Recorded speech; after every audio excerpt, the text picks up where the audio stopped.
Hey traders, Parker here with another indicator. Today I'll be introducing you to the market sector comparison indicator. Let's get it on the screen and let's raise it up so we can see all the labels. So in this indicator, you're going to get all the sectors within the S&P 500. You're also going to get the VIX, the NASDAQ, the Dow, and the Russell as well. This indicator shows everything from a percent change basis. So right here, this percent change over 63 days. Right now, that's how it comes out of the box. And you can see the prices. These lines over here represents each one of the sectors on a percent change basis. The actual histogram is green and dark green. Right here represents the S&P 500. Excuse me. This red line right here is the VIX. But everything is color coded so you can see everything. ThinkorSwim is limited on its colors, so I had to use double up on some of the colors, especially when it came to the Dow Jones and energy, both yellow, but the Dow Jones is the square right here. But this indicator helps you figure out what's happening on a percent change basis for the market. So one of the great features of this indicator is here you can change the length of whatever length or percent change that you want to change it to. You can hide the majors. That's the Dow, the VIX, the Dow, the VIX, the Russell 2000, and so on and so forth. You can hide those, or you can show those. Oops. You can hide those, or you can show those. So we're gonna take that out, or you can just show majors only. So if I want to just get an idea what's going on with the S&P 500, the Russell, the Dow, the NASDAQ, the TLT, and the VIX. So that's one of the great features of this indicator as well. So I'm going to put everything else back on there. You can change the base. Right now the base for this indicator is the S&P 500. And you can also come down here and put on the original. Original goes with the length of that you set by, or you can change that to the actual averages. You can average out those percent changes on the 63 period basis, and this is what you get right here, or whatever length that you choose. So that helps out, especially when trying to average things out, and that gives you your average. So if I wanted to look at it on a yearly basis, this is not an average. This is basically what it is, how everything went for the year. And you can see over the course of every year, everything drops back to zero. And then it goes from there. Every year. So we can go find a January. And right now, the months I have shown are just on a quarterly basis. You can actually show all the months.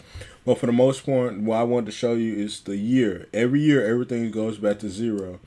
And then it builds up from there. And here we are for this year. The S&P 500 is up 15.9%. You might as well say 16%. The Russell is up 4.6%. The Dow Jones 4.47%. The NASDAQ is up 39. Might as well say 40%. And so on and so forth. That's what you're getting in all these labels. Every time you change this, the original or multi-time frame, whenever you change this right here, you're going to the percentages within the labels are going to change as well. So if I go back to the average, you can actually see how the averages, those percent changes, actually change as well. They adjust according to those averages. And one of the other cool features about this, if I wanted to compare or do a market comparison, so this first market comparison is according to the length right here, 63 days. You can change this however days you want to change it to 50. I know a lot of people like using it on the 50 day. And you can see what's really scrunching this up is Bitcoin and the VIX. So I'm going to just cut those off just for the sake of the video. You can cut those back on. But for the most part, this is what it looks like from a market comparison of the last 63 days on a percent change basis. If I wanted to look at this from the percent change basis of the entire year, this is what it looks like. And you can see right now the NASDAQ is outpacing the S&P 500, the SPX, and you can see the energy, technology is still outpacing, and you can see discretionaries just took a dive, or not necessarily a dive, but it's no longer outpacing the S&P 500 like it was a few days ago. So this indicator really gives you a snapshot of what's going on a percent change basis within the market. So this indicator for me, I usually look at it either Mondays and Fridays, or over the weekend. I usually don't consult this indicator during the week. What I would normally do is look at my my other comparison indicator relative.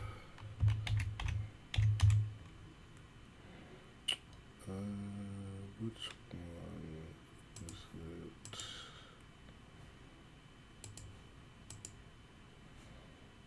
Okay, so it has to be number 2. Right now, just because I'm on the S&P 500, it's not going to show me anything. But if I go ahead and change this to XLK, which is the technology sector,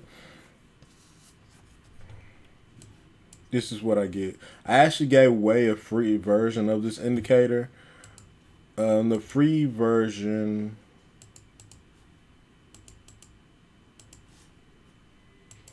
on the free version, you get this as a histogram. So let me go in there and just change it to a histogram so we have a good understanding of what this is.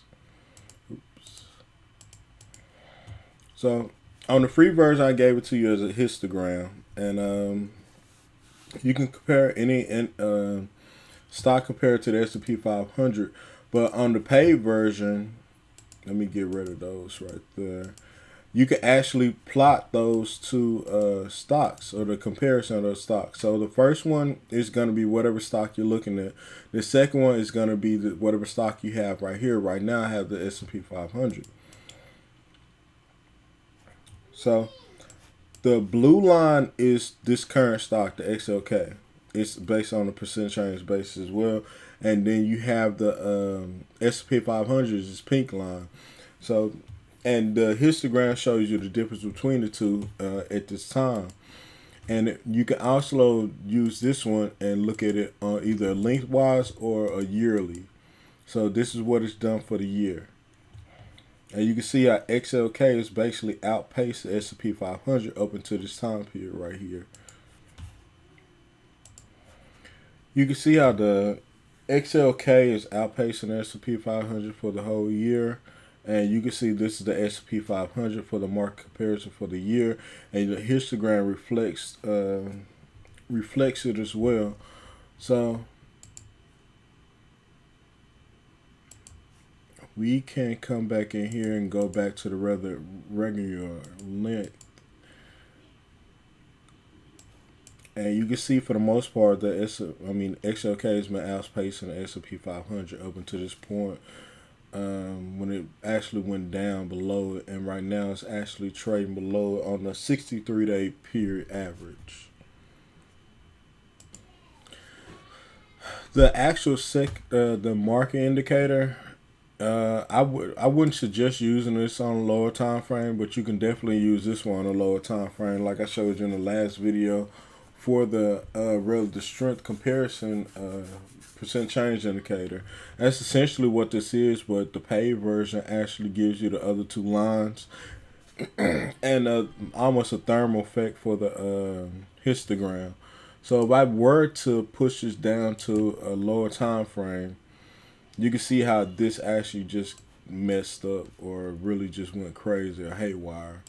So that's why I'm saying that's not necessarily need to be used on a lower time frame. But if I wanted to see what happened in the S&P 500 today, we'll do a comparison on the S&P 500 over the period. I'm gonna just put 12 for an hourly basis against the XLK. You can see right here, the XLK outpaced the S&P 500 up until this moment right here. And you can see where those two actually diverged right here, and they started outpacing the S&P 500 once again. It pushed down below, and if I were to show this chart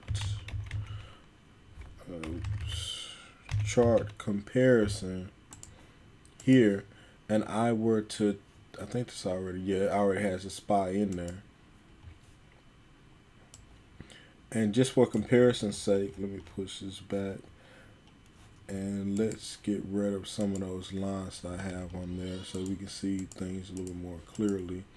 Because the only thing I'm probably going to have open is the open. Now we can see the candles a lot more clear. And you can see right here, this is when the S&P 500 held its ground.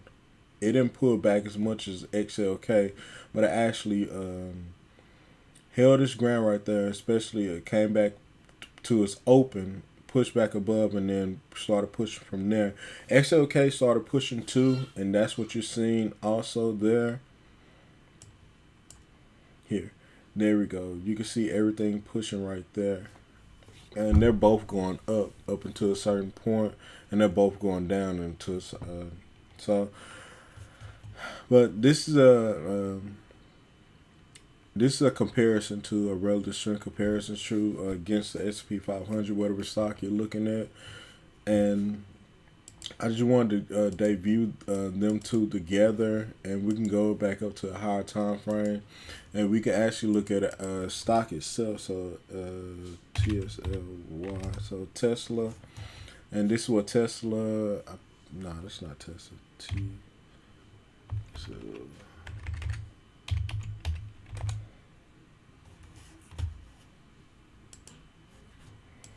And this is a chart for Tesla right here, and you can see how everything's played out, especially with the S&P 500 when it was outpacing the S&P 500. This is actual scannable as well. So if I were to look in, so here's a list of stocks that are outpacing the S&P 500 between $1 and $50. So what I did was I added in the study, and I selected the percent change one, which is any stock against the left this as the S&P/Y, and I chose a length of 21 days. Same situation here. I just chose the percent change two, which represents the S&P 500, and that's I did is greater than or equal to. So it's not showing an actual difference by number, but these stocks are supposed to be outpacing the S&P 500, and this one AVGR, I know this one gapped up big, so I'm not even gonna look at that one. So let's go away from dollar to, let's say, $50. Oops, I didn't mean to do that. Let me add that back in there. Let's just say mark. It's between, I say $10 and let's say 500. Oops, that's 5,000. And I may have to lower the volume threshold, but for the most part, these are stocks that are outpacing the S&P 500. This stock had 1 million in volume today. AYX. So let's go look at that one real quick. AYX. And we can see it's outpacing S&P 500 on this 20. That's 12. So 21. On this 21-day, 21 period basis right here. So I went ahead and added some labels. So this is the current stock we're looking at versus the S&P 500. And this is the actual percent change for this stock over 21 days. And this is the actual percent change for the S&P 500. So we're going to go back to our scanner, and we're going to look for the next stock. SQL, that was another gap up stock. Denbury Inc.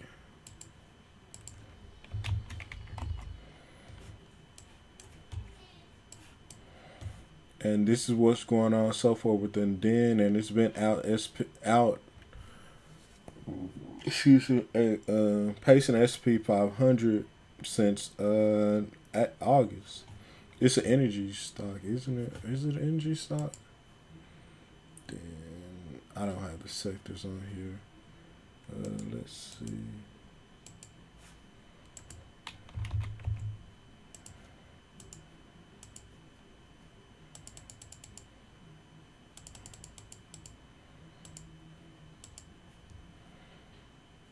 Let's see what type of stock. Yep, DIN is an energy stock, so it's outpacing the S&P 500. So this is practical application of this indicator. You can see where DIN actually outpaced it here. So you just use the scanner like that to find different stocks that are outpacing the S&P 500 on a percent change basis over a length of time. So I actually attempted to try and use this thing, use the year thing in there, and it's giving me this issue right here. So you can't necessarily use it for the year.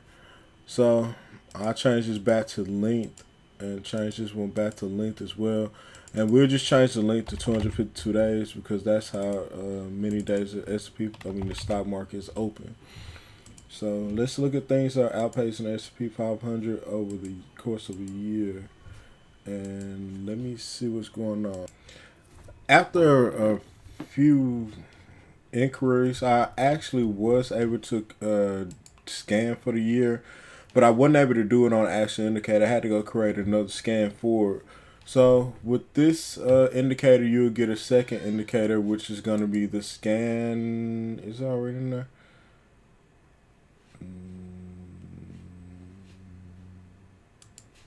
Scan right here, which is not going to show anything.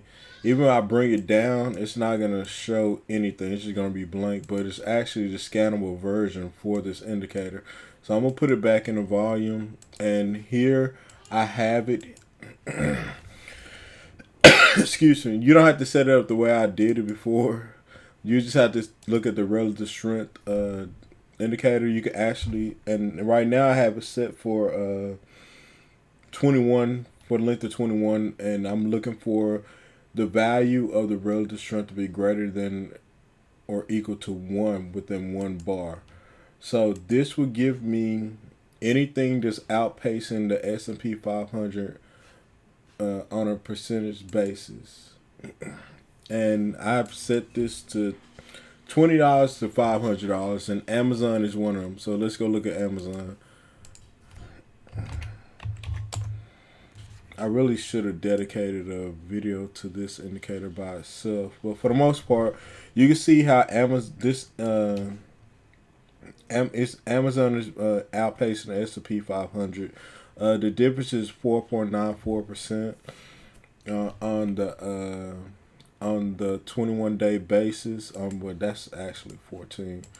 So I actually need to change this one to, if my mouse will act right, 21-day basis is outpacing S&P 500 by 2.8% on a percentage change basis. So we go to the scanner and we go over here. We want to look for things that are outpacing the S&P 500 for this year.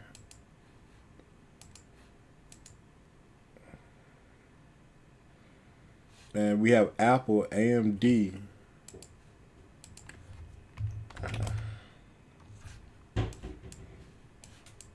Even though both are right now on a 21-day basis below, is it below 0?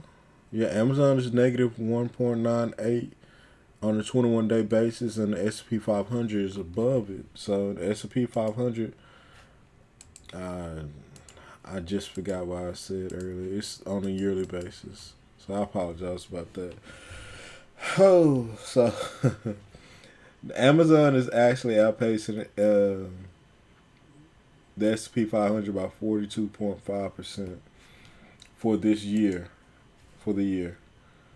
And you can see this is where they actually started to diverge here, and it's been a diversion for this time period. But you can see up here in the actual candles that chart that Amazon is in this lower wedge right now, and I'm actually looking for an entry on Amazon.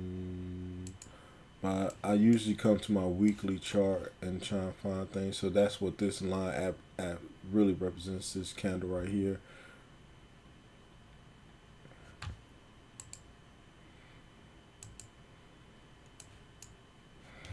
So every year this indicator is gonna come back to zero if you leave it on the year.